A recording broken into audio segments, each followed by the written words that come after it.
as one source for a new mythology for our time, speculative fiction can broaden our worldview. This is the 7th in a series on making a mythology for our time. I've been reading science fiction since I was a boy.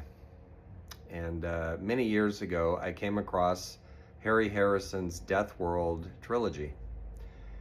And in the trilogy, there's a planet that resists colonization. The plants, the animals, and the insects are all telepathically linked.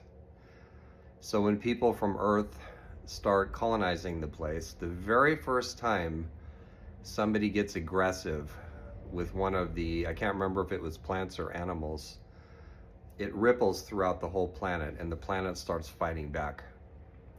And I thought this was such a cool idea. It felt intuitively right to me. And even as a boy, I thought, is there something to this? So I just kind of let it sit for decades, actually. And then there was an occasion where somebody reached out to me when I was a broke doctoral student the first time around, and needed help moving some stuff from where he was living in Baltimore all the way across the country to Malibu.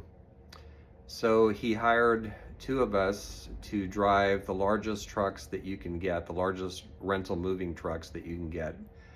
And he was in a big hurry, so we drove across the whole country in 4.5 days. Gave me a lot more respect for what truckers go through. So we did it. We arrived. The stuff, there was a bunch of guys waiting to unload everything, which they did. And then we drove the trucks to the depot in Santa Barbara. So we got out of the cabs and we were just sitting there shooting the breeze for a few minutes before we turned in the trucks. And we were like, yeah, that was fast. At one point we were talking about Santa Barbara itself. I'm trying to remember if I had ever been there at that point. I actually lived there for several years, but I'm pretty sure this was before that. And so I looked around at the beautiful scenery and I said, I love this place. And this guy says, I hate Santa Barbara. You know, it's pompous and all these rich people walking around and this and that. So as we were talking, there was a seagull circling over our heads, and it crapped all the way down this guy's face and shirt, and wow. And I felt bad for him, but I laughed. And I said, evidently Santa Barbara doesn't like much about you either, something like that. So it brought Death World to mind. And I ended up doing my doctoral work in part, first time around, my first dissertation, on is it possible that we're always in this conversation with the things of the world and we don't even know it because we're deaf. Our culture is about this tiny, not even that much, of human history in which people didn't just take that as a given, that we're always in contact with the world that's talking to us non-verbally. It doesn't have human intelligence, but maybe it has its own kind. So, and that's where parapsychology comes in, the study of how that works and how the things of the world, including the built environment, live inside of us as moods, as dream figures, you name it.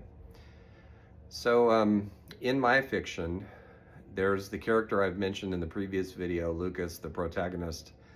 He has an encounter in a redwood forest in just north of San Diego, not Redwood, sorry, Torrey Pines. My brain's on Northern California today. And something happens to him there that begins to short circuit his worldview. Because like a lot of us, he wasn't raised in an animistic culture. He wasn't raised to think that things have their own presence, that they're just objects instead. So what I'm doing in that part of the fiction, but this also happens all through all the Assembling Terrania stories, is that there is this way in which the world speaks to different characters, reaches out to them.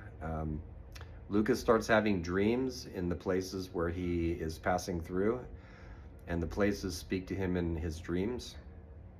So this might be an example of how speculative fiction can start pushing us toward an expanded worldview that opens up new possibilities.